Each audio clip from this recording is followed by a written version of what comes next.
Hello mga katindera! Usapang GCash Protect naman tayo mga suki. Marami nga ang nagtatanong sa akin kung tumatanggap raw ba ako ng cash out na may GCash Protect. Dahil nga usong-uso nga ang GCash Protect ngayon, yung lumalabas pa sa ating FBI na mababalik daw yun kapag may GCash Protect, huwag daw kayong tatanggap kasi pwede daw yun i-request para bumalik sa taong nag-send.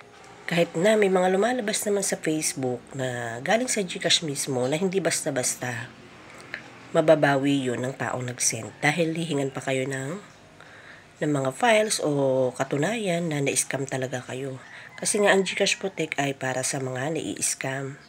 Ito ay covered ng yung 30 pesos mo, covered na siya, parang may insured ang 15,000 mo hanggang 1 month na gamit mo. Hanggang 1 month na yung GCash Protect mong gagamitin.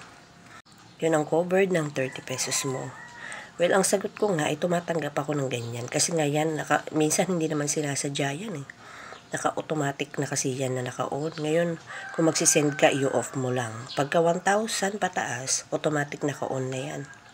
I-off mo na lang kapag magsisend ka. I-check nyo muna. Yung iba kasi hindi naman sinasadya, na pipindot na agad yung send, kaya hindi na nila na-off. Katulad nga ako, based on my experience, yung anak ko, nag-send ng bayad ng boarding house niya. Hiniram yung cellphone ko, siya ang pinag-send ko dahil may ginagawa ako that time. Ayun, hindi sinasadya. Siyempre, hindi naman niya kabisado yung paggamit.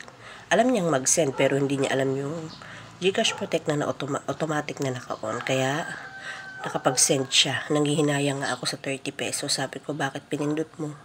Hindi nga niya alam. So, ayun na nga. Kaya nalaman ko, covered pala siya ng 1 month. Hanggang 1 month siya magagamit na may GCash Protect ang inyong mga sinesend na GCash sa ibang tao. Safe naman po yan. Sinasabi naman na rin ng GCash na hindi naman basta-basta mababawi yan ng mga taong nag-send.